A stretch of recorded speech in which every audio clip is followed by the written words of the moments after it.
Hello மக்களே, welcome to my channel. மக்களே, இன்றைக்கி பார்த்திங்கன்னா 2 ப்ரொமோ வெளியிட்ருக்குறாங்க. இப்போ வரைக்கும் 2 ப்ரொமோ வந்திருக்கு. அதில் பார்த்திங்கன்னா ஃபஸ்ட்டு பர்ஃபார்மர் யார் அப்படின்னு சொல்லி சூஸ் பண்ண சொல்கிறாங்க. அதில் நிறைய ஓட்டுகள் பார்த்திங்கன்னா திவ்யா மற்றும் சாந்திராவுக்கு வருது. அது ஒரு விஷயமா இருக்குது. அடுத்தது பார்த்திங்கன்னா சாந்திரா முகமோ சரியான ஒரு டென்ஷனாக இருக்குது, அந்தளவுக்கு ஒரு இதாக இருக்குது. ஆனால் நிறைய ஓட்ஸ் பார்த்திங்கன்னா 2 பேருக்கு தான் வருது. ஆனால் நீங்கள் இதை பற்றி என்ன நினைக்கிறீங்க அப்படின்னு சொல்லிட்டு மறக்காமல் கமெண்ட்ஸில் சொல்லுங்கள்.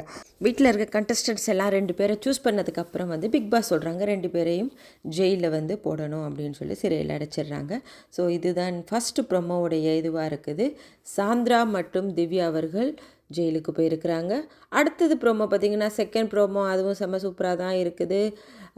சாந்திரா திவ்யா அவங்க ஜெயிலுக்கு போகிறதுக்கு முன்னாடி பார்த்திங்கன்னா வீட்டில் இருக்க எல்லா வேலையும் அவங்க தான் முடிச்சுட்டு போகணும் அப்படின்னு சொல்லிட்டு பிக் பாஸ் சொல்கிறாங்க.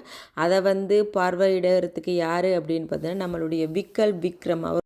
அந்த ப்ரொமோலே பார்த்திங்கன்னா விக்ரம் பார்த்திங்கன்னா சாந்திராவையும் திவ்யாவையும் அதை செய்யுங்க இதை செய்யுங்க அப்படின்னு ஒவ்வொரு விஷயங்களும் சொல்லிகிட்ருக்குறாங்க. அதுக்கு அவங்களும் கடுப்பாகி அவங்களும் ஒரு மாதிரி ரெஸ்பான்ஸ் பண்ணிகிட்ருக்குறாங்க. இதை தான் நம்மளுடைய செகண்ட் ப்ரொமோவில் பார்க்கக்கூடியதாக இருக்குது.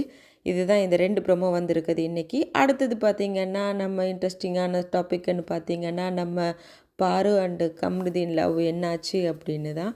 ஏன்னா பாரு கம்ருதீன் அவங்க நேற்று எல்லோ ஹார்ட் கொடுத்து அப்படி இது பண்ணாங்க. பொதுவாக அவங்களுக்குள்ள என்ன இருக்குது அப்படின்றது அவங்களுக்கு தான் தெரியும். அடுத்தது பார்த்திங்கன்னா இப்போ அரோரா மற்றும் கம்ருதீனும் நல்லா க்ளோஸாக இருக்கிறாங்க. என்னென்னு தெரியலை, பார்வதிக்கு அது கொஞ்சம் கூட பிடிக்கல. என்ன நடக்குது அப்படின்னு சொல்லிட்டு நாங்கள் வெயிட் பண்ணி தான் பார்ப்போம். உங்களுடைய கருத்துக்கள் என்ன அப்படின்றதை மறக்காமல் சொல்லுங்கள். இந்த 2 பேரில் எந்த பேர் பெஸ்ட்டு அப்படின்னு நீங்கள் நினைக்கிறீங்க அப்படின்றதையும் மறக்காமல் சொல்லுங்கள். பாரு கம்ருதீன் மற்றும் அரோரா கம்ருதீன் இவங்க 2 பேரில் எது பெஸ்ட்டு பேர் அப்படின்னு நினைக்கிறீங்க அப்படின்னு சொல்லிட்டு மறக்காமல் சொல்லுங்கள். அதே மாதிரி இன்றைக்கி ஒரு மார்னிங் டாஸில் பார்த்திங்கன்னா நிறைய ஒரு விஷயங்கள் வந்துட்டுருக்குது.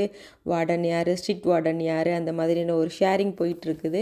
ஸோ ஒவ்வொருத்தவங்களுக்கு மோஸ்ட்லி ஸ்ட்ரிக்ட் வார்டன் அப்படின்னு சொன்னதை நம்மளுடைய திவ்யாவை தான் ஹவுஸ்மேட்ஸ் எல்லாமே சொல்லியிருக்கிறாங்க.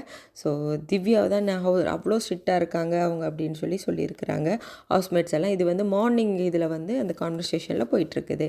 அடுத்தது பார்த்திங்கன்னா இவங்க 2 பேருடைய லவ்வை பற்றி இது உண்மையா இல்லை பொய்யா இல்லை கண்டென்ட்டுக்காக பண்ணுறாங்களா அப்படின்னு தெரியலை. நீங்கள் அதை பற்றி என்ன நினைக்கிறீங்க அப்படின்னு சொல்லி மறக்காமல் சொல்லுங்கள். அதே மாதிரி என்னுடைய சேனலுக்கு இதான் ஃபஸ்ட் டைம் வரீங்கன்னா மறக்காமல் சப்ஸ்கிரைப் பண்ணி சப்போர்ட் பண்ணுங்கள். ஓகே மக்களே, இதெல்லாம் தான் இன்ட்ரெஸ்டிங்கான டாபிக். இப்போதைக்கு பார்ப்போம் 3வது ப்ரோமோவில் என்ன வருது. அடுத்தது வெயிட் பண்ணி பார்ப்போம் 3வது ப்ரோமோவில் என்ன இன்ட்ரெஸ்டிங்கான டாபிக் வருது அப்படின்னு சொல்லிட்டு வெயிட் பண்ணி தான் பார்க்கணும். ஓகே, அடுத்து ஒரு நெக்ஸ்ட் இன்ட்ரெஸ்டிங்கான டாப்பிக்கோடு மீட் பண்ணுறேன். Okay, thank you, bye, see you next video, bye.